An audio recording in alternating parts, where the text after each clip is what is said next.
안녕하십니까, 책돌입니다. 오늘 소개해드릴 책은 뇌 노화를 멈추면 35세부터 치아관리 습관을 바꿔라입니다. 저자는 하세가와 이요시야, 출판사는 갈매나무입니다. 책은 치아와 치매의 상관관계를 입증하는 연구 결과가 발표되고 있습니다. 치아를 잃게 될 경우 씹을 때마다 뇌로 공급되는 혈류가 감소합니다. 그래서 뇌가 받는 자극이 줄기 때문에 치매에 걸릴 위험도 커집니다. 이 책에서 무엇보다 주목하는 질환은 치주염입니다. 치주염은 충치와 달리 특별한 자각 증상을 동반하지 않을 때가 많습니다.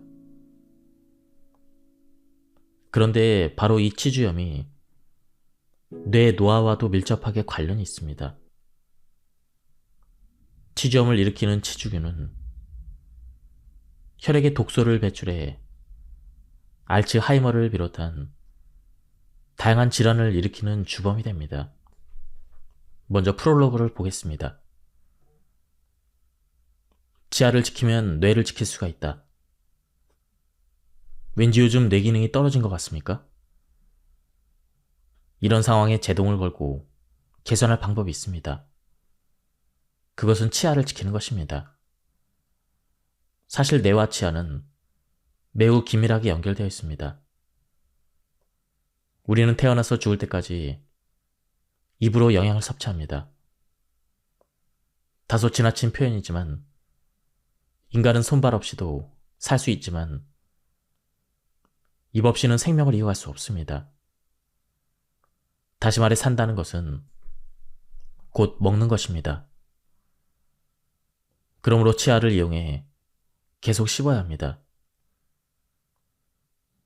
뇌는 음식 섭취를 생존에 가장 필요한 일로 받아들이며 뇌 영역 중에서 입을 포함한 치아의 영역을 특별히 폭넓게 설계했습니다. 따라서 치아를 사용해 씹기만 해도 뇌가 넓은 범위에 걸쳐 활성화됩니다. 그런데 나이가 먹고 이가 빠져서 씹는 기능에 문제가 생기면 뇌로 가는 자극이 줄어듭니다. 그 결과 뇌 속에 노화가 일어나는 것이죠. 그러나 치아를 정성껏 관리하고 계속 씹을 수 있게 유지한다면 언제까지고 계속해서 뇌를 자극하고 혈류량을 증가시켜서 뇌를 활성화시킬 수가 있습니다. 씹을 수 있다면 아무리 나이를 먹어도 뇌 건강과 젊음을 유지할 수가 있습니다. 다시 말해 치아를 지키면 뇌를 지킬 수가 있습니다.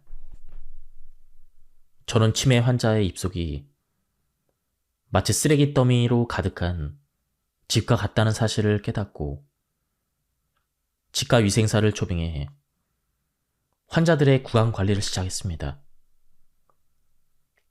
그러자 생각지도 못한 개선 사례가 나오기 시작했습니다. 치의생사에 단 한 번의 치아 관리를 받더니 치매 증상이 나아진 환자도 있었습니다.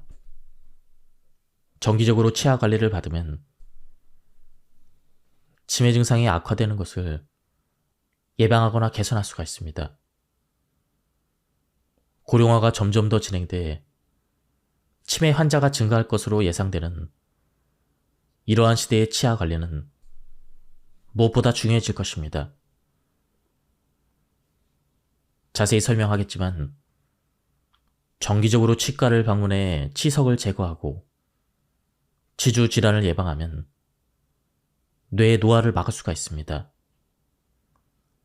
나아가 폐렴, 당뇨병, 동맥경화, 뇌경색, 심근경색과 같은 전신질환의 위험을 낮춰서 건강 수명을 연장하는 결과를 얻을 수가 있습니다.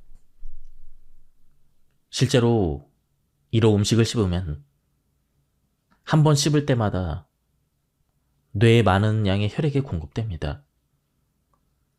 그래서 씹으면 씹을수록 점점 더 젊어집니다. 우리는 한 번 씹을 때마다 간장 끓은 만한 용기에 가득할 만한 양의 혈액이 뇌로 보내집니다.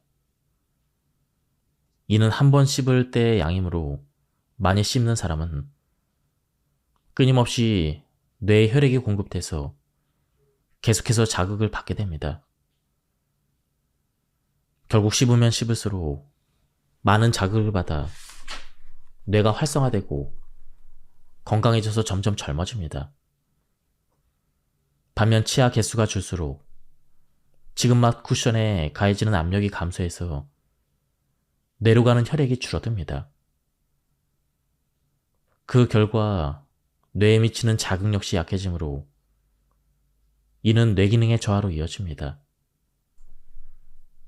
치아를 많이 잃은 사람일수록 뇌의 위축 정도가 심하다는 결과가 나왔습니다. 다시 말해 치아가 없으면 알츠하이머에 걸리기 쉬울 뿐 아니라 그 진행 속도 역시 빠릅니다. 지주염으로 이가 빠지면 잘 씹지 못해서 뇌 혈류에 악영향을 미쳐 결국 치매에 걸리기 쉬운 환경이 조성됩니다. 입속의 세균의 일종인 치주균은 치주염뿐 아니라 다양한 전신 질환을 초래한다는 사실도 알려져 있습니다. 성인이 치아를 잃어버리는 가장 큰 이유는 충치가 아닌 치주염 때문입니다. 치아를 잃게 되면 뇌로 공급되는 뇌혈류가 감소해 뇌가 받는 자극이 줄기 때문에 치매를 일으키는 원인이 됩니다. 다시 말해 뇌의 노화가 가속화됩니다. 이를 피하려면 우선 제대로 이를 닦아서 입속을 청결히 해서 철저하게 치주균을 없애야 합니다. 치주염은 치주균의 감염으로 야기되는 입안의 염증성 질환입니다. 양치질을 충분히 하지 않아서 치아와 잇몸의 경계가 계속해서 잘 닦이지 않으면 그곳에 음식 찌꺼기 또는 치주균을 비롯한 세균 덩어리가 쌓입니다. 그러면 잇몸의 가장자리에 염증이 생겨서 잇몸이 붉게 변하고 붓거나 피가 나기도 하죠. 치아와 잇몸의 경계에는 보통 1~2mm의 깊이의 홈이 있습니다. 그런데 잇몸 가장자리에 염증이 생기면 이 홈이 점점 깊어져서 4mm 이상이 되고 맙니다. 이를 가리켜 치주 포켓이라 합니다.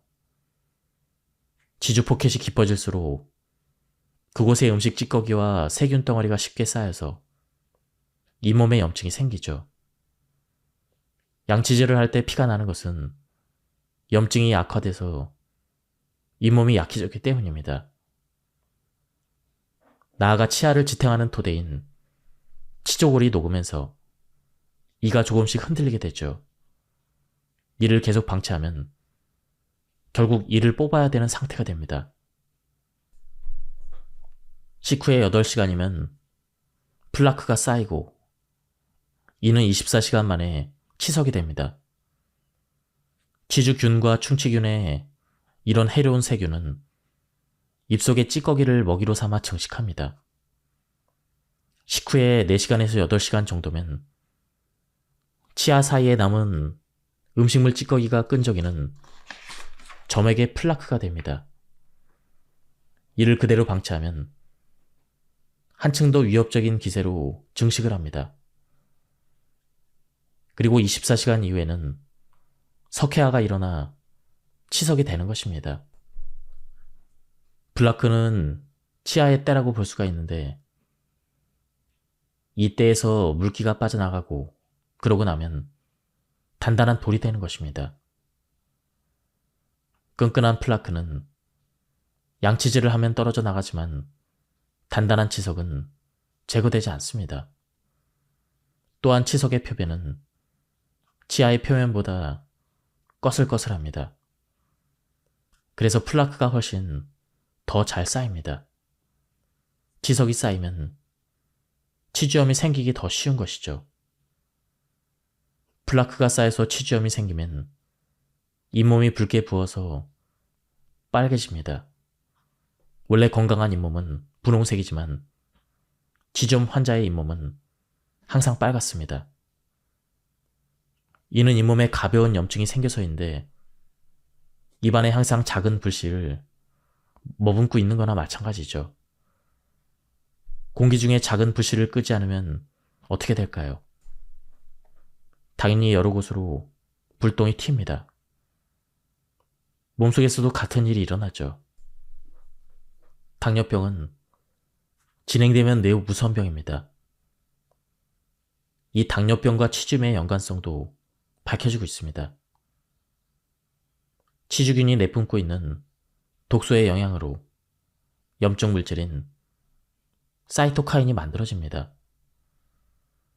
그런데 이것이 혈관을 통해 온몸으로 퍼질 때 인슐린이 기능을 하지 못하게 돼서 당뇨병이 생기거나 진행될 수가 있습니다.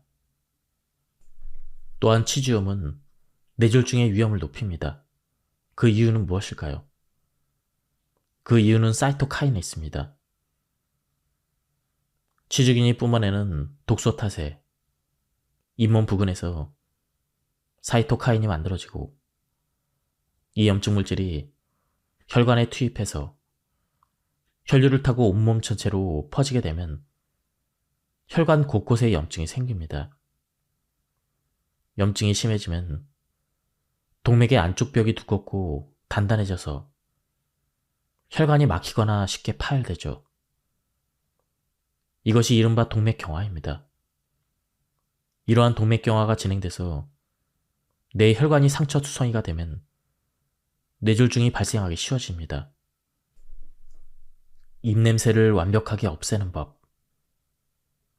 입속에서 생선이나 야채가 상한 것 같은 비릿한 냄새가 난다면 치주염이 생겼을 가능성이 큽니다.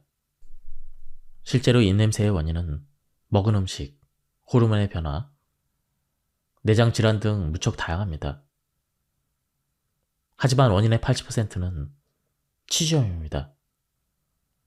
그러므로 고령자의 입냄새는 틀리도 나이도 아닌 치주염이 원인일 가능성이 매우 높죠. 실은 혀가 있어야 할 올바른 위치가 있습니다. 혀의 위치가 올바르지 않으면 치주균이나 충치균이 쉽게 증식합니다. 그 결과 노화가 빨라질 수가 있죠. 혀 끝은 위턱에 조금 움푹 팬 곳에 달라붙게 해야 합니다. 앞니에 딱 붙지 않는 치아뿌리 부근에 딱 달라붙게 하는 게 좋습니다. 이때 혀 전체가 빨판처럼 위턱에 찰싹 달라붙어 있어야 합니다. 아무것도 하지 않을 때뿐 아니라 무언가를 삼킬 때도 이 위치에 혀가 있어야 합니다. 중요한 포인트는 혀 끝뿐 아니라 혀 전체가 입천장에 붙어 있도록 하는 것입니다. 갓난아이는 엄마의 젖을 먹기 위해 혀로 젖꼭지를 위턱에 바짝 붙여서 꾹꾹 짜서 먹습니다. 이것이 바로 올바른 혀의 위치입니다. 이때 우리는 입으로 영양을 섭취함과 동시에 코로 호흡하는 법을 배웁니다. 혀의 본래 위치가 벗어나면 입이 벌어지면서 입으로 호흡을 하게 됩니다. 입 호흡을 계속하게 되면 입속이 쉽게 건조해집니다. 그러면 음식 찌꺼기가 이에 달라붙어 떨어지지 않게 됩니다. 그리고 그것을 먹이 삼아 입속에 세균이 빠르게 증식하는 것이죠. 입 호흡을 하는 사람의 입냄새가 심한 것은 이 때문입니다. 늘어난 세균은 치주염 등을 일으켜 뇌 노화를 가속시킵니다. 인간은 본래 코로 호흡하는 생물입니다. 호흡을 위한 기관인 코는 바깥 공기로부터 몸을 지키는 기능을 하고 있습니다. 예컨대 코털이나 코 점막의 선모는 먼지와 세균, 바이러스, 곰팡이 등을 차단하는 공기청정기 기능을 합니다. 또한 코는 공기의 수분을 보충해 면역력을 높이는 가습기 기능과 외부에서 들어온 공기를 따뜻하게 온열하는 온열 기능이 있습니다. 그래서 따뜻한 공기를 폐로 보내 폐의 면역력을 높입니다. 우리가 하루에 들이마시는 공기의 양은 1만 리터 이상입니다. 이 정도의 외부 공기를 몸속으로 받아들이면서 건강을 유지하려면 이러한 코의 방어 기능이 반드시 필요합니다. 그러나 입호흡을 하면 여과되지 않은 먼지와 세균, 바이러스, 곰팡이 등이 그대로 몸속으로 잠입합니다. 이와 동시에 입속이 건조해지고 그 결과 입속에 세균이 대량 증식하게 되는 것이죠. 우리가 이를 닦는 시간은 평균 1분에서 3분 정도로 갑니다. 그런데 1분에서 3분은 이에 달라붙은 음식 찌꺼기와 플라크를 제거하기에는 너무나 짧습니다. 치주균이나 기타 입속의 세균 덩어리인 플라크를 제거하려면 적어도 10분에서 15분은 필요합니다. 지금 여러분의 양치 시간이 3분도 채 안 된다면 조금만 더 시간을 늘려서 5분 동안 양치질하는 버릇을 들이기 바랍니다. 이것이 습관이 되면 평생 의료비를 1억 원 이상 절약할 수가 있습니다. 참고로 하루에 2번 이상 이를 닦는 사람이라도 한 번 양치질할 때 걸리는 시간이 5분 이하라면 플라크가 제거되지 않을 수 있습니다. 따라서 적어도 하루에 한 번은 철저하게 양치질을 해서 플라크를 없애는 것이 중요합니다. 하루에 여러 번 이를 닦더라도 음식 찌꺼기가 남아있으면 하루 이틀 뒤에는 치석이 생기죠. 따라서 뇌의 노화를 멈추고 싶다면 최소 하루에 한 번은 5분이라는 시간을 들여 이를 닦는 것이 양치질의 기본입니다. 그럼 하루에 한 번만 이를 닦는다면 언제가 좋을까요? 나는 잠자리에 들기 전 시간을 추천합니다. 잠을 자는 동안에는 살균 효과가 있는 치매 분비가 감소하기 때문에 깨어있을 때보다 입속 세균이 쉽게 번식하죠. 자고 일어났을 때 입냄새가 심하게 느껴지는 이유는 밤사이에 입속 세균이 증가했기 때문입니다. 그러므로 잠을 자기 전에 깨끗하게 이를 닦아서 최대한 입속 세균을 제거해야 합니다. 이렇게 하면 만병의 근원인 치주균의 증식을 억제할 수가 있습니다. 혀 돌리기로 항상 입안을 세정한다. 양치질을 하루에 한 번밖에 하지 않는 사람은 식사를 한 뒤에 음식 찌꺼기의 대부분이 오랜 시간 입속에 그대로 남아 있습니다. 그러면 음식 찌꺼기를 먹이 삼아 입속의 세균이 점차 증가합니다. 그러므로 양치질 이외의 방법을 써서라도 가능한 한 음식 찌꺼기를 줄여야 합니다. 이때 입을 헹구기만 해도 큰 찌꺼기를 제거할 수 있지만 하루에 한 번 이를 닦는 사람은 애초에 세면대로 가는 것 자체를 귀찮아하기 때문에 식후에 양치질이 습관화되지 않는 경우가 많습니다. 이런 사람은 혀 돌리기를 꼭 기억합시다. 지금부터 소개하는 혀 돌리기는 얼굴 주변에 있는 이하선, 약하선, 실하선 등의 침샘이 자극돼서 많은 양의 침이 분비됩니다. 침은 매우 훌륭하고 강력한 세정액이죠. 침이 제대로 분비만 돼도 구강에 큰 문제가 생기지 않는다고 할 정도로 우수한 기능을 가지고 있습니다. 혀를 돌리는 방법은 매우 간단합니다.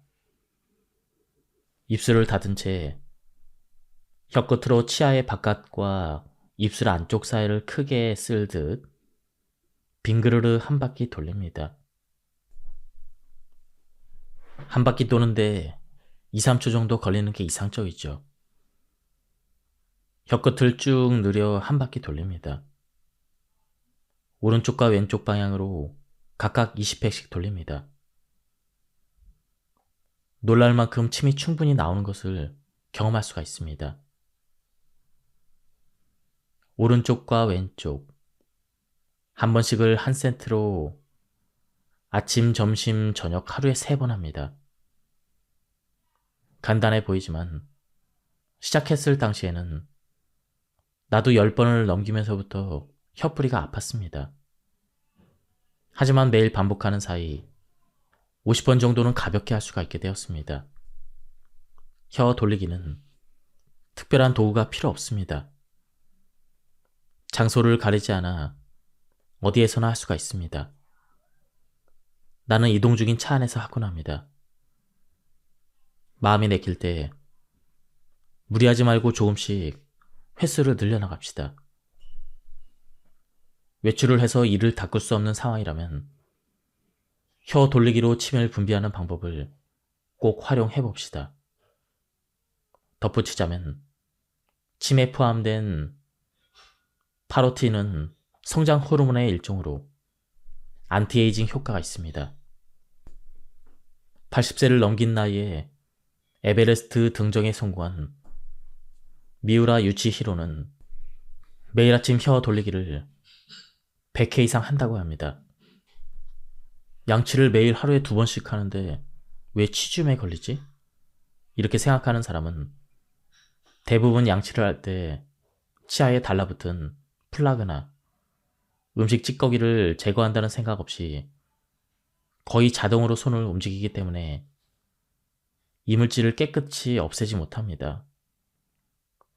뇌 노화를 멈추려면 플라크 제거라는 뚜렷한 목표의식을 가지고 양치질을 하는 것이 중요합니다. 양손으로 양치질을 할 때 한 가지 주의할 점이 있습니다. 바로 칫솔의 각도입니다. 어렸을 때 배운 양치질은 치아 표면에 칫솔을 수직으로 대고 닦는 것이었죠. 하지만 이는 충치를 예방하기 위한 양치질입니다. 치아 뿌리에 치주 포켓에 침투한 치주균을 제거하려면 그에 맞는 새로운 방법으로 이를 닦아야 합니다. 바로 칫솔을 45도로 기울여 닦는 것이죠. 방법은 간단합니다. 칫솔의 끝을 이와 잇몸의 경계에 45도 각도로 비스듬히 기울여 대고 닦으면 되는 것이죠. 단지 이렇게만 해도 꽤 많은 치주균을 없앨 수가 있습니다. 이제는 의식적으로 플라크를 꼼꼼히 제거하는 습관을 들여야 합니다. 1단계에서는 한번 양치질을 할 때 5분 동안 닦기를 실천하도록 하는데 6단계에서는 매일 3번 하는 양치질 중 한 번은 15분 동안 할 수 있도록 노력해보는 것입니다. 실제로 15분 동안 양치질을 해보면 처음에는 칫솔을 쥔 손이 뻐근할 뿐 아니라 계속 벌리고 있느라 턱까지 아플 것입니다. 하지만 치아 한 개를 닦을 때마다 이렇게 하면 치매를 예방할 수 있어. 폐렴을 예방할 수 있어.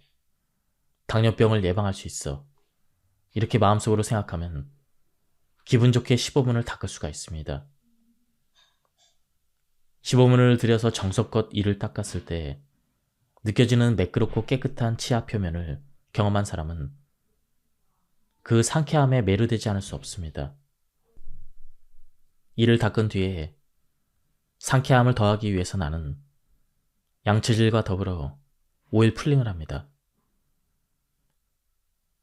이것은 오일로 입을 헹구는 것이죠. 오일 풀링은 입속의 이물질과 세균을 흡착해서 제거하는 효과가 있습니다. 치주염과 충치 예방, 입냄새 방지, 치아의 화이트닝과 안티에이징 효과까지 있다고 방송에서 여러 번 소개되었습니다. 오일을 입에 머금은 순간은 기름이 꽤 끈적거리지만 입안에서 우물우물 가글을 하다 보면 곧 침과 오일이 섞여 더 이상 위화감이 느껴지지 않습니다. 오일 풀링을 마치고 나면 15분간 양치를 하고 났을 때 이상으로 치아 표면이 매끈하고 무엇보다도 입냄새가 말끔히 제거됩니다. 오일 풀링은 언제 어떻게 하는 것이 효과적일까요?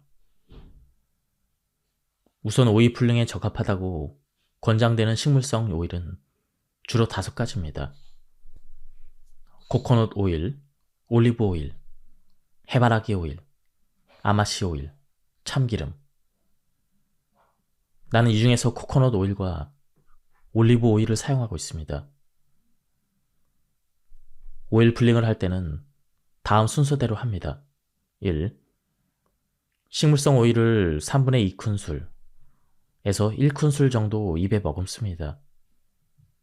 입안에서 침과 섞이면 처음 머금은 양의 2배 이상이 늘어나므로 오일은 적은 양으로도 충분합니다. 입을 다물고 오일이 치아와 표면에 잘 침투할 수 있게 하면서 가글을 합니다. 포인트는 목 가글을 하지 않는 것이죠. 고개를 들고 입 쪽으로 하는 가글로는 치아와 치아 사이를 청소하지 못합니다. 가글 시간은 15분에서 20분. 처음에는 입 주위의 근육이 필요할 수 있으므로 10분 정도부터 시작합시다.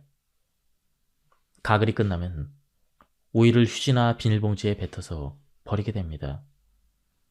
그냥 뱉으면 배수가 막힐 수가 있습니다. 가글을 한 오일에는 많은 잡균이 들어있으므로 절대 삼키지 않도록 유의합니다.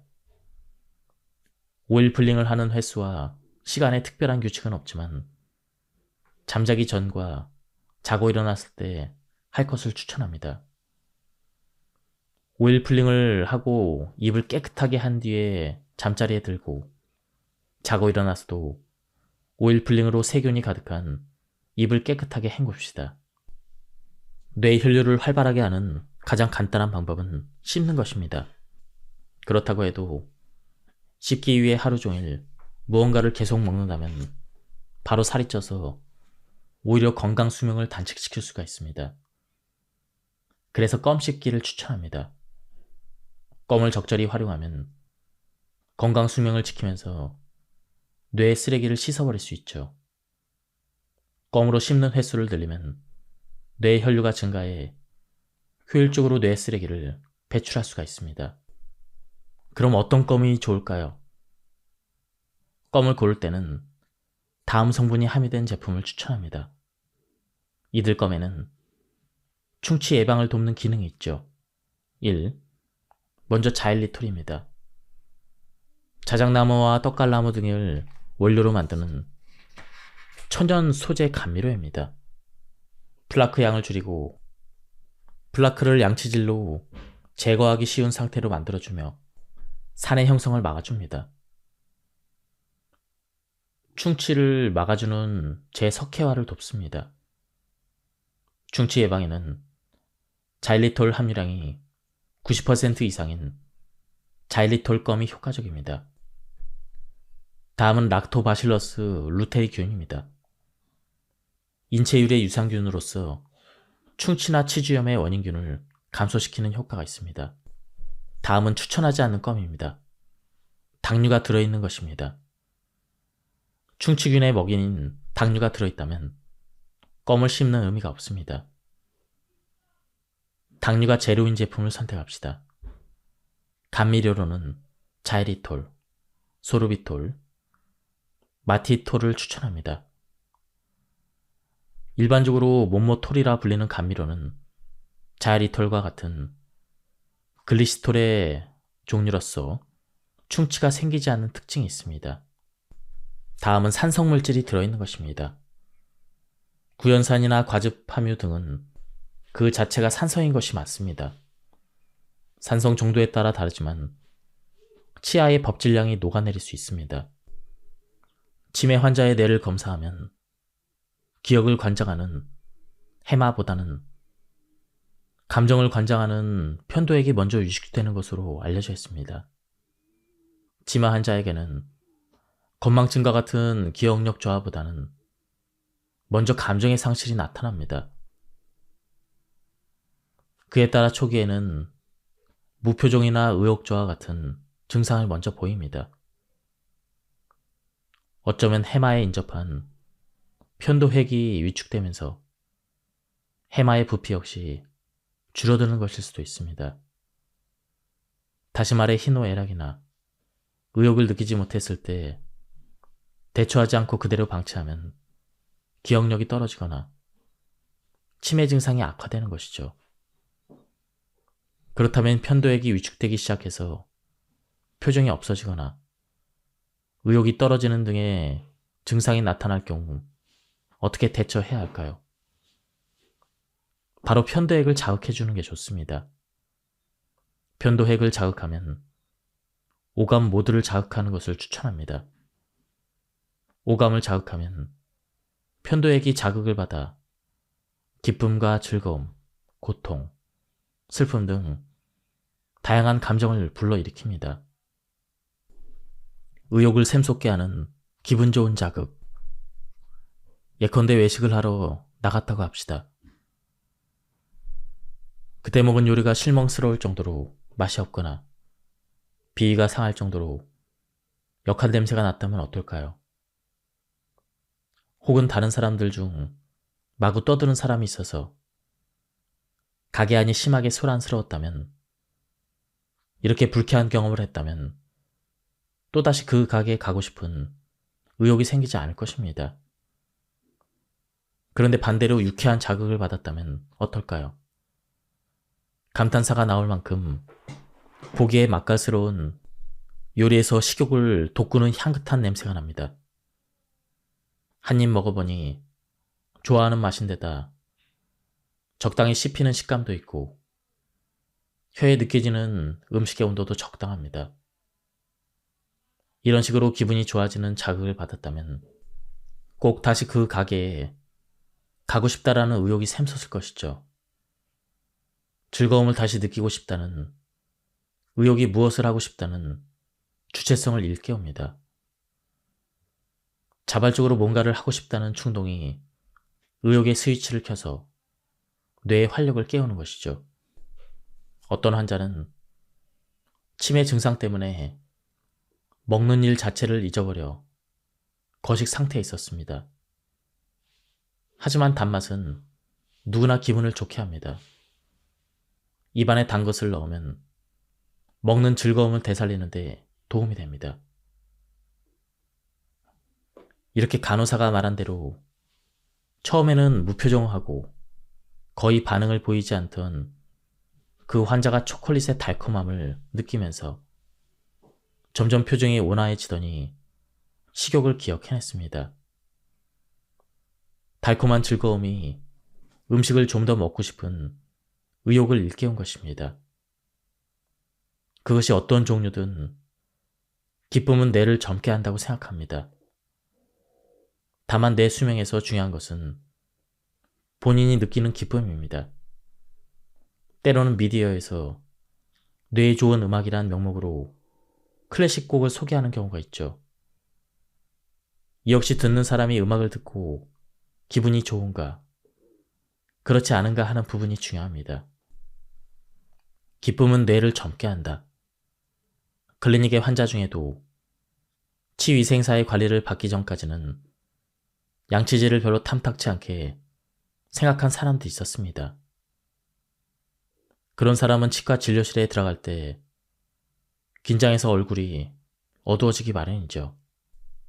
하지만 30분 정도의 진료를 맡은 뒤의 표정은 매우 밝았습니다. 이를 닦기 전까지는 귀찮거나 심리적인 저항도 있어도 실제로 이 사이에 낀 음식 찌꺼기나 치아 표면의 플라그와 치석을 제거하고 물로 깨끗이 씻어내면 상쾌하다라는 좋은 감정을 느끼게 됩니다. 치아 관리를 마치고 산뜻해진 환자들은 접수처의 직원에게 한두 마디를 걸고 나서 기분 좋게 돌아갑니다. 지금까지 이 책에 대한 리뷰를 모두 마쳤습니다. 이 책에서는 뇌 노화를 멈추려면 35세부터는 치아 관리를 해야 한다고 설명하고 있습니다. 뇌 건강뿐만 아니라 우리 몸의 건강을 위해서 치아 관리가 굉장히 중요하다는 사실을 알게 되었습니다. 한번 책을 구해서 읽어보실 것을 추천드립니다. 여기서 리뷰를 마치도록 하겠습니다. 감사합니다. 안녕하십니까, 책돌입니다. 오늘 소개해드릴 책은 뇌 노화를 멈추면 35세부터 치아 관리 습관을 바꿔라입니다. 저자는 하세가와 이요시야, 출판사는 갈매나무입니다. 책은 치아와 치매의 상관관계를 입증하는 연구 결과가 발표되고 있습니다. 치아를 잃게 될 경우 씹을 때마다 뇌로 공급되는 혈류가 감소합니다. 그래서 뇌가 받는 자극이 줄기 때문에 치매에 걸릴 위험도 커집니다. 이 책에서 무엇보다 주목하는 질환은 치주염입니다. 치주염은 충치와 달리 특별한 자각 증상을 동반하지 않을 때가 많습니다. 그런데 바로 이 치주염이 뇌 노화와도 밀접하게 관련이 있습니다. 치주염을 일으키는 치주균은 혈액에 독소를 배출해 알츠하이머를 비롯한 다양한 질환을 일으키는 주범이 됩니다. 먼저 프롤로그를 보겠습니다. 치아를 지키면 뇌를 지킬 수가 있다. 왠지 요즘 뇌 기능이 떨어진 것 같습니까? 이런 상황에 제동을 걸고 개선할 방법이 있습니다. 그것은 치아를 지키는 것입니다. 사실 뇌와 치아는 매우 긴밀하게 연결되어 있습니다. 우리는 태어나서 죽을 때까지 입으로 영양을 섭취합니다. 다소 지나친 표현이지만 인간은 손발 없이도 살 수 있지만 입 없이는 생명을 이어갈 수 없습니다. 다시 말해 산다는 것은 곧 먹는 것입니다. 그러므로 치아를 이용해 계속 씹어야 합니다. 뇌는 음식 섭취를 생존에 가장 필요한 일로 받아들이며 뇌 영역 중에서 입을 포함한 치아의 영역을 특별히 폭넓게 설계했습니다. 따라서 치아를 사용해 씹기만 해도 뇌가 넓은 범위에 걸쳐 활성화됩니다. 그런데 나이가 먹고 이가 빠져서 씹는 기능에 문제가 생기면 뇌로 가는 자극이 줄어듭니다. 그 결과 뇌 속에 노화가 일어나는 것이죠. 그러나 치아를 정성껏 관리하고 계속 씹을 수 있게 유지한다면 언제까지고 계속해서 뇌를 자극하고 혈류량을 증가시켜서 뇌를 활성화시킬 수가 있습니다. 씹을 수 있다면 아무리 나이를 먹어도 뇌 건강과 젊음을 유지할 수가 있습니다. 다시 말해 치아를 지키면 뇌를 지킬 수가 있습니다. 저는 치매 환자의 입속이 마치 쓰레기 더미로 가득한 집과 같다는 사실을 깨닫고 치과 위생사를 초빙해 환자들의 구강 관리를 시작했습니다. 그러자 생각지도 못한 개선 사례가 나오기 시작했습니다. 치의생사에 단 한 번의 치아 관리를 받더니 치매 증상이 나아진 환자도 있었습니다. 정기적으로 치아 관리를 받으면 치매 증상이 악화되는 것을 예방하거나 개선할 수가 있습니다. 고령화가 점점 더 진행돼 치매 환자가 증가할 것으로 예상되는 이러한 시대의 치아 관리는 무엇보다 중요해질 것입니다. 자세히 설명하겠지만 정기적으로 치과를 방문해 치석을 제거하고 치주 질환을 예방하면 뇌의 노화를 막을 수가 있습니다.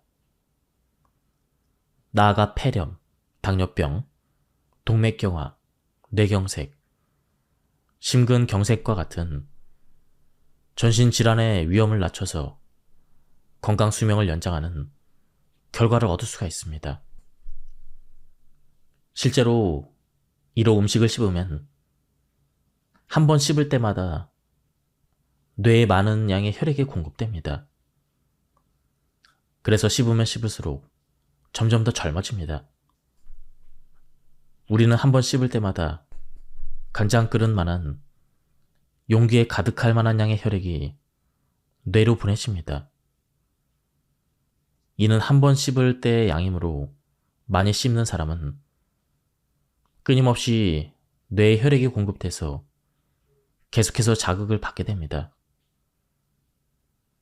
결국 씹으면 씹을수록 많은 자극을 받아 뇌가 활성화되고 건강해져서 점점 젊어집니다. 반면 치아 개수가 줄수록 지금맛 쿠션에 가해지는 압력이 감소해서 뇌로 가는 혈액이 줄어듭니다. 그 결과 뇌에 미치는 자극 역시 약해지므로 이는 뇌기능의 저하로 이어집니다.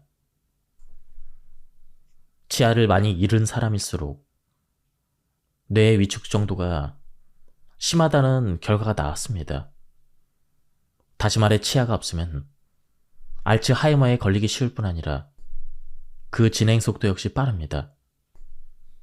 치주염으로 이가 빠지면 잘 씹지 못해서 뇌 혈류에 악영향을 미쳐 결국 치매에 걸리기 쉬운 환경이 조성됩니다. 입속의 세균의 일종인 치주균은 치주염뿐 아니라 다양한 전신 질환을 초래한다는 사실도 알려져 있습니다. 성인이 치아를 잃어버리는 가장 큰 이유는 충치가 아닌 치주염 때문입니다. 치아를 잃게 되면 뇌로 공급되는 뇌혈류가 감소해 뇌가 받는 자극이 줄기 때문에 치매를 일으키는 원인이 됩니다. 다시 말해 뇌의 노화가 가속화됩니다.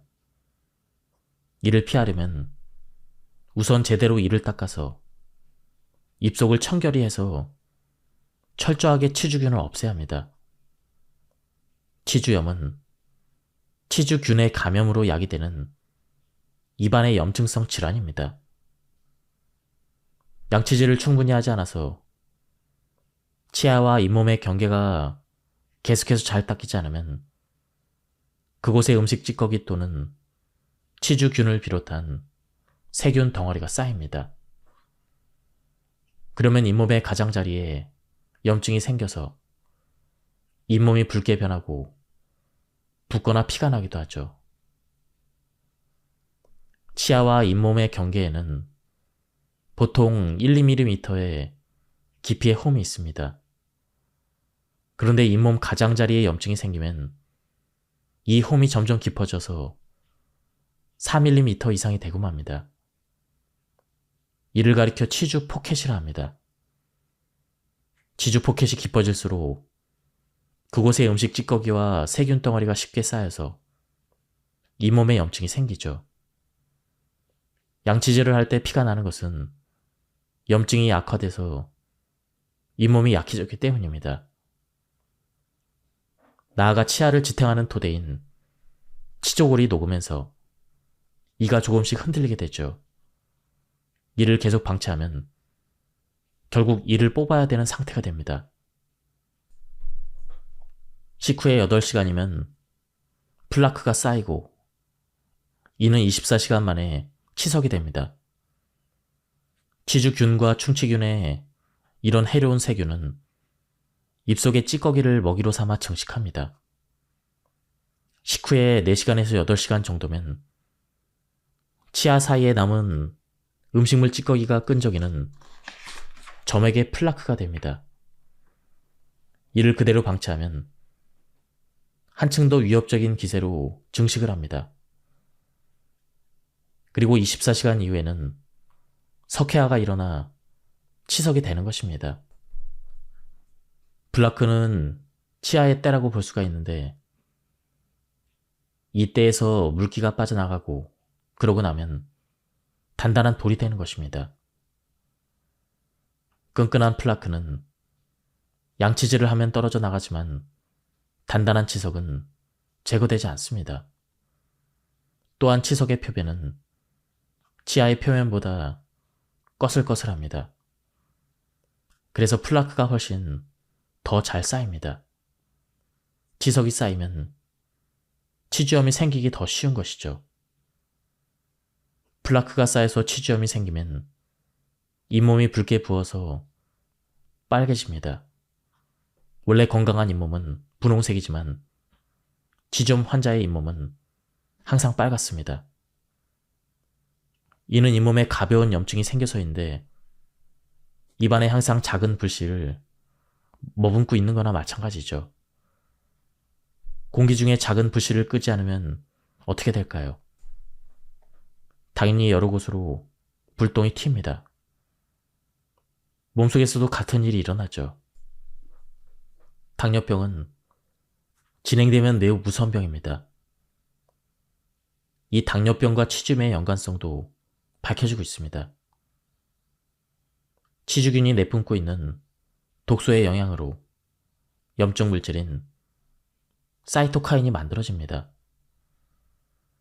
그런데 이것이 혈관을 통해 온몸으로 퍼질 때 인슐린이 기능을 하지 못하게 돼서 당뇨병이 생기거나 진행될 수가 있습니다.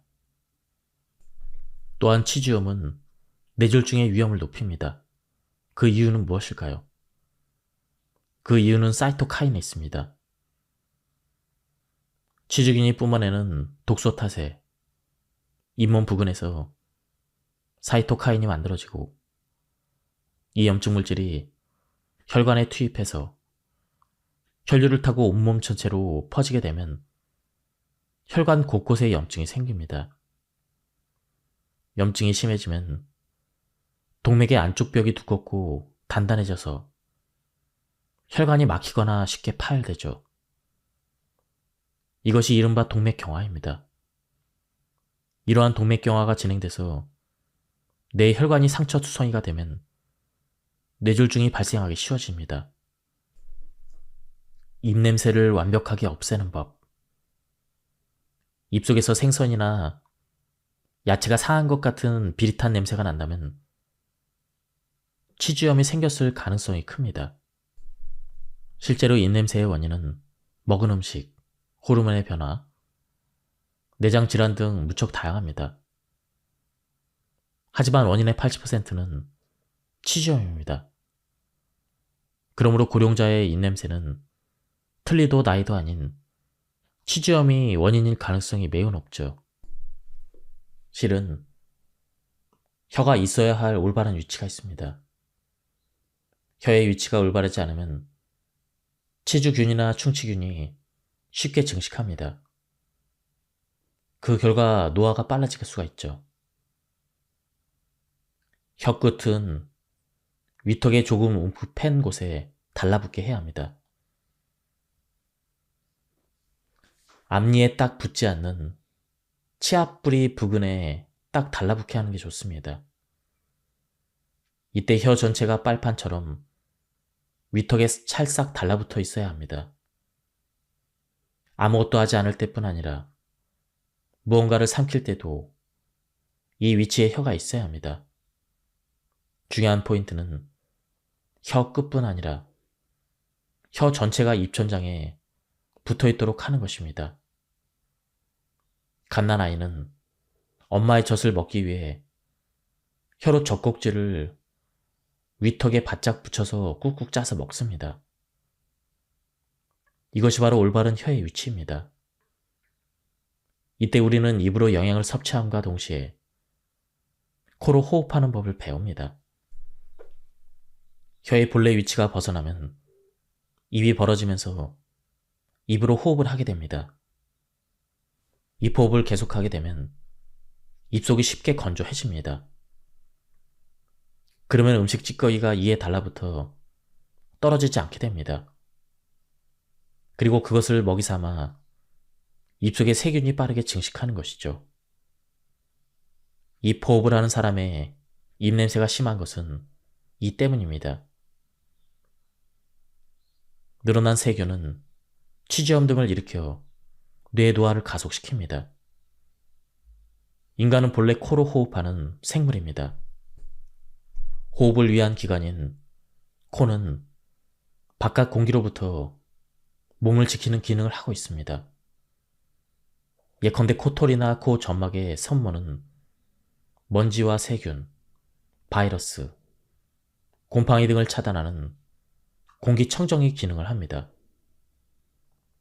또한 코는 공기의 수분을 보충해 면역력을 높이는 가습기 기능과 외부에서 들어온 공기를 따뜻하게 온연하는 온열 기능이 있습니다. 그래서 따뜻한 공기를 폐로 보내 폐의 면역력을 높입니다. 우리가 하루에 들이마시는 공기의 양은 1만 리터 이상입니다.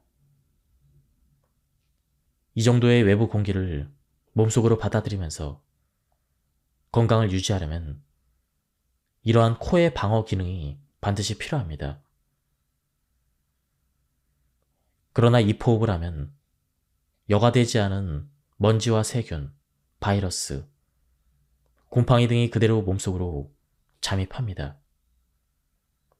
이와 동시에 입속이 건조해지고 그 결과 입속에 세균이 대량 증식하게 되는 것이죠. 우리가 이를 닦는 시간은 평균 1분에서 3분 정도로 갑니다. 그런데 1분에서 3분은 이에 달라붙은 음식 찌꺼기와 플라크를 제거하기에는 너무나 짧습니다.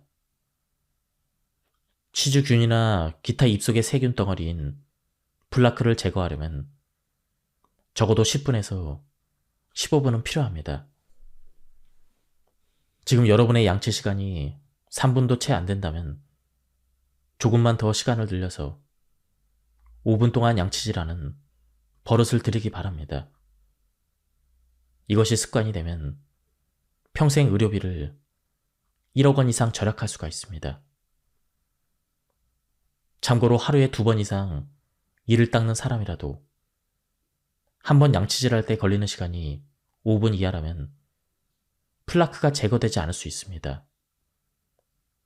따라서 적어도 하루에 한 번은 철저하게 양치질을 해서 플라크를 없애는 것이 중요합니다. 하루에 여러 번 이를 닦더라도 음식 찌꺼기가 남아있으면 하루 이틀 뒤에는 치석이 생기죠. 따라서 뇌의 노화를 멈추고 싶다면 최소 하루에 한 번은 5분이라는 시간을 들여 이를 닦는 것이 양치질의 기본입니다. 그럼 하루에 한 번만 이를 닦는다면 언제가 좋을까요? 나는 잠자리에 들기 전 시간을 추천합니다. 잠을 자는 동안에는 살균 효과가 있는 치매 분비가 감소하기 때문에 깨어있을 때보다 입속 세균이 쉽게 번식하죠. 자고 일어났을 때 입냄새가 심하게 느껴지는 이유는 밤사이에 입속 세균이 증가했기 때문입니다. 그러므로 잠을 자기 전에 깨끗하게 이를 닦아서 최대한 입속 세균을 제거해야 합니다. 이렇게 하면 만병의 근원인 치주균의 증식을 억제할 수가 있습니다. 혀 돌리기로 항상 입안을 세정한다. 양치질을 하루에 한 번밖에 하지 않는 사람은 식사를 한 뒤에 음식 찌꺼기의 대부분이 오랜 시간 입속에 그대로 남아 있습니다. 그러면 음식 찌꺼기를 먹이 삼아 입속의 세균이 점차 증가합니다. 그러므로 양치질 이외의 방법을 써서라도 가능한 한 음식 찌꺼기를 줄여야 합니다. 이때 입을 헹구기만 해도 큰 찌꺼기를 제거할 수 있지만 하루에 한 번 이를 닦는 사람은 애초에 세면대로 가는 것 자체를 귀찮아하기 때문에 식후에 양치질이 습관화되지 않는 경우가 많습니다. 이런 사람은 혀 돌리기를 꼭 기억합시다. 지금부터 소개하는 혀 돌리기는 얼굴 주변에 있는 이하선, 약하선, 실하선 등의 침샘이 자극돼서 많은 양의 침이 분비됩니다. 침은 매우 훌륭하고 강력한 세정액이죠. 침이 제대로 분비만 돼도 구강에 큰 문제가 생기지 않는다고 할 정도로 우수한 기능을 가지고 있습니다. 혀를 돌리는 방법은 매우 간단합니다. 입술을 닫은 채 혀끝으로 치아의 바깥과 입술 안쪽 사이를 크게 쓸듯 빙그르르 한 바퀴 돌립니다.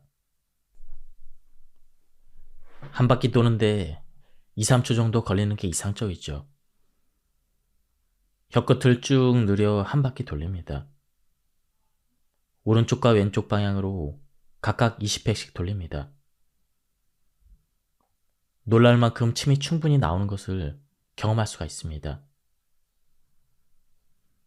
오른쪽과 왼쪽 한 번씩을 한 세트로 아침, 점심, 저녁 하루에 3번 합니다. 간단해 보이지만 시작했을 당시에는 나도 10번을 넘기면서부터 혀뿌리가 아팠습니다. 하지만 매일 반복하는 사이 50번 정도는 가볍게 할 수가 있게 되었습니다. 혀 돌리기는 특별한 도구가 필요 없습니다. 장소를 가리지 않아 어디에서나 할 수가 있습니다. 나는 이동 중인 차 안에서 하곤 합니다. 마음이 내킬 때 무리하지 말고 조금씩 횟수를 늘려나갑시다. 외출을 해서 이를 닦을 수 없는 상황이라면 혀 돌리기로 침을 분비하는 방법을 꼭 활용해 봅시다. 덧붙이자면 침에 포함된 파로틴은 성장 호르몬의 일종으로 안티에이징 효과가 있습니다. 80세를 넘긴 나이에 에베레스트 등정에 성공한 미우라 유치히로는 매일 아침 혀 돌리기를 100회 이상 한다고 합니다. 양치를 매일 하루에 2번씩 하는데 왜 치주에 걸리지? 이렇게 생각하는 사람은 대부분 양치를 할 때 치아에 달라붙은 플라그나 음식 찌꺼기를 제거한다는 생각 없이 거의 자동으로 손을 움직이기 때문에 이물질을 깨끗이 없애지 못합니다. 뇌 노화를 멈추려면 플라크 제거라는 뚜렷한 목표의식을 가지고 양치질을 하는 것이 중요합니다. 양손으로 양치질을 할 때 한 가지 주의할 점이 있습니다. 바로 칫솔의 각도입니다. 어렸을 때 배운 양치질은 치아 표면에 칫솔을 수직으로 대고 닦는 것이었죠. 하지만 이는 충치를 예방하기 위한 양치질입니다. 치아 뿌리에 치주 포켓에 침투한 치주균을 제거하려면 그에 맞는 새로운 방법으로 이를 닦아야 합니다. 바로 칫솔을 45도로 기울여 닦는 것이죠. 방법은 간단합니다. 칫솔의 끝을 이와 잇몸의 경계에 45도 각도로 비스듬히 기울여 대고 닦으면 되는 것이죠. 단지 이렇게만 해도 꽤 많은 치주균을 없앨 수가 있습니다. 이제는 의식적으로 플라크를 꼼꼼히 제거하는 습관을 들여야 합니다. 1단계에서는 한번 양치질을 할 때 5분 동안 닦기를 실천하도록 하는데 6단계에서는 매일 3번 하는 양치질 중 한 번은 15분 동안 할 수 있도록 노력해보는 것입니다. 실제로 15분 동안 양치질을 해보면 처음에는 칫솔을 쥔 손이 뻐근할 뿐 아니라 계속 벌리고 있느라 턱까지 아플 것입니다. 하지만 치아 한 개를 닦을 때마다 이렇게 하면 치매를 예방할 수 있어. 폐렴을 예방할 수 있어. 당뇨병을 예방할 수 있어. 이렇게 마음속으로 생각하면 기분 좋게 15분을 닦을 수가 있습니다. 15분을 들여서 정성껏 이를 닦았을 때 느껴지는 매끄럽고 깨끗한 치아 표면을 경험한 사람은 그 상쾌함에 매료되지 않을 수 없습니다. 이를 닦은 뒤에 상쾌함을 더하기 위해서 나는 양치질과 더불어 오일 풀링을 합니다. 이것은 오일로 입을 헹구는 것이죠.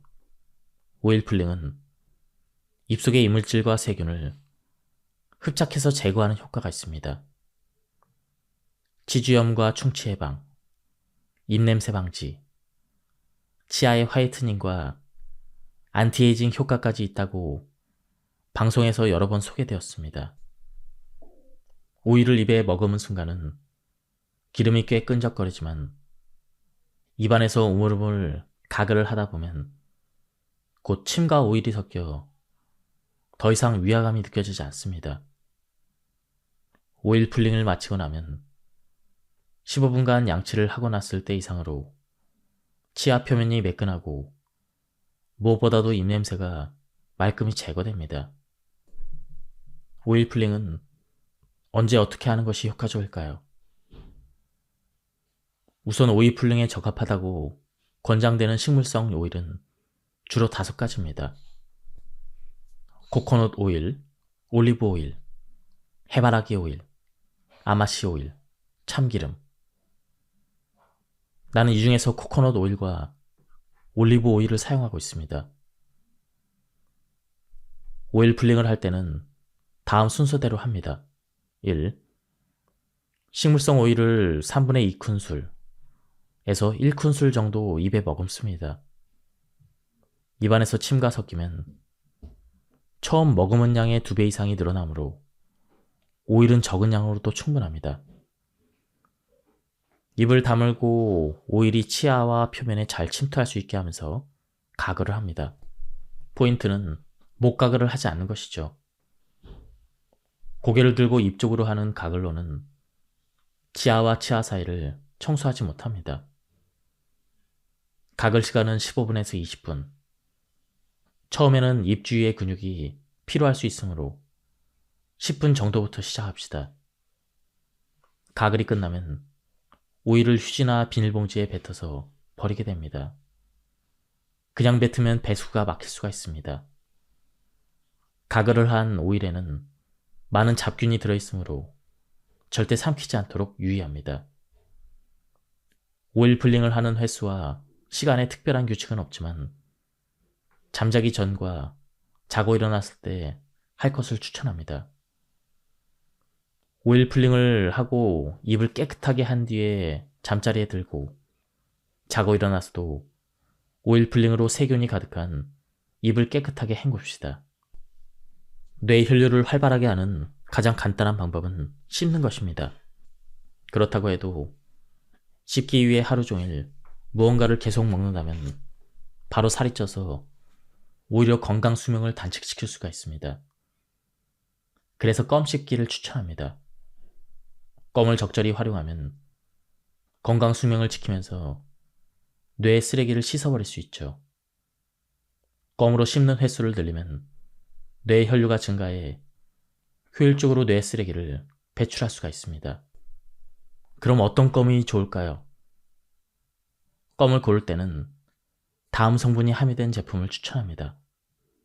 이들 껌에는 충치 예방을 돕는 기능이 있죠. 1.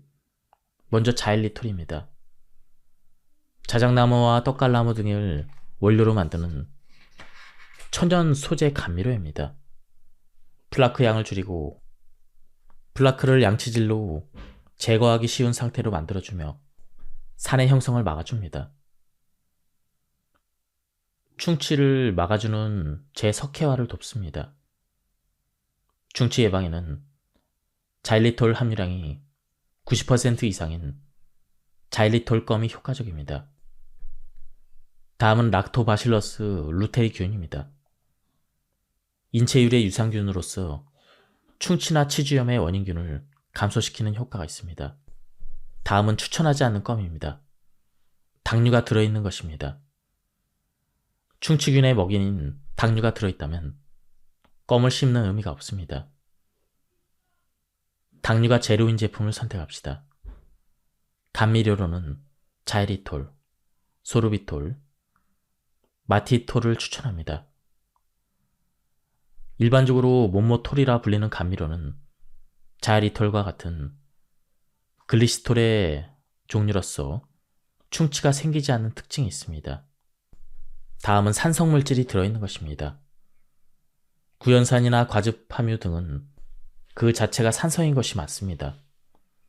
산성 정도에 따라 다르지만 치아의 법질량이 녹아내릴 수 있습니다.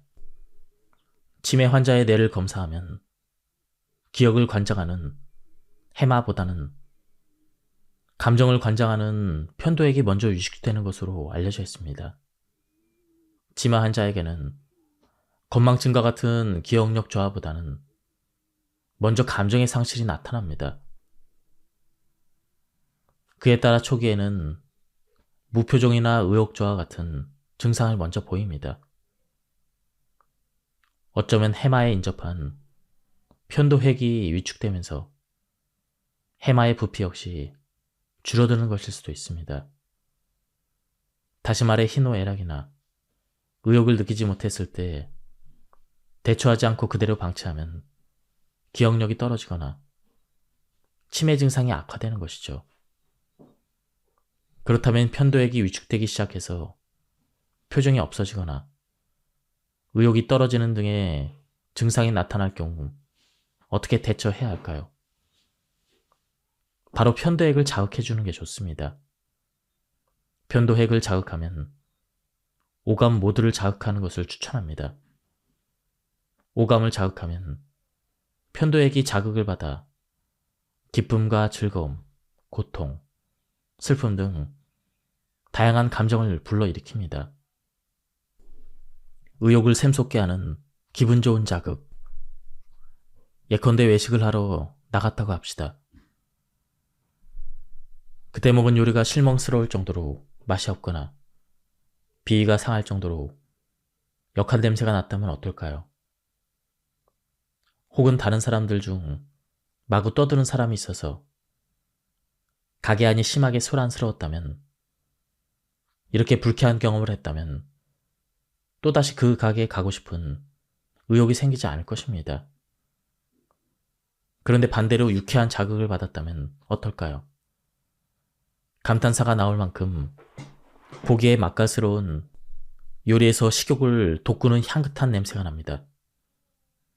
한 입 먹어보니 좋아하는 맛인데다 적당히 씹히는 식감도 있고 혀에 느껴지는 음식의 온도도 적당합니다. 이런 식으로 기분이 좋아지는 자극을 받았다면 꼭 다시 그 가게에 가고 싶다라는 의욕이 샘솟을 것이죠. 즐거움을 다시 느끼고 싶다는, 의욕이 무엇을 하고 싶다는 주체성을 일깨웁니다. 자발적으로 뭔가를 하고 싶다는 충동이 의욕의 스위치를 켜서 뇌의 활력을 깨우는 것이죠. 어떤 환자는 치매 증상 때문에 먹는 일 자체를 잊어버려 거식 상태에 있었습니다.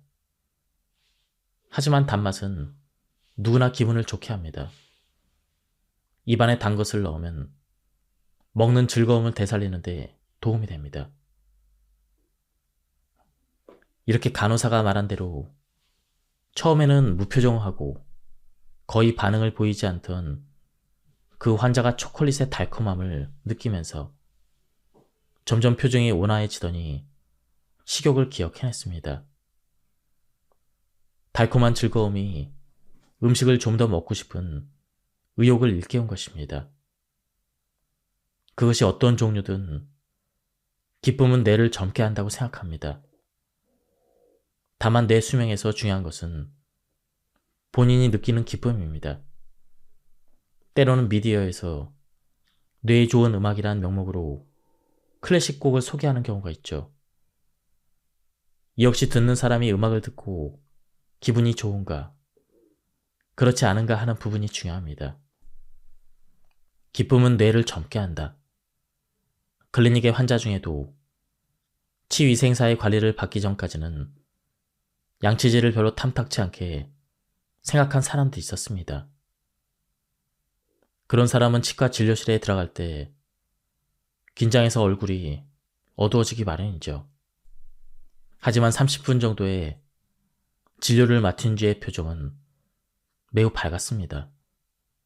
이를 닦기 전까지는 귀찮거나 심리적인 저항도 있어도 실제로 이 사이에 낀 음식 찌꺼기나 치아 표면의 플라그와 치석을 제거하고 물로 깨끗이 씻어내면 상쾌하다라는 좋은 감정을 느끼게 됩니다.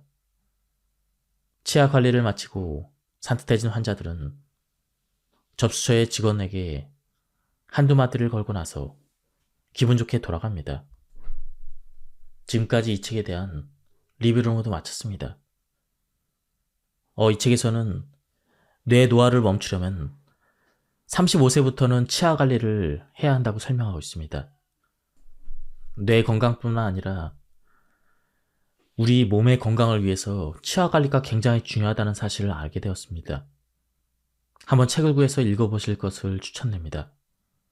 여기서 리뷰를 마치도록 하겠습니다. 감사합니다.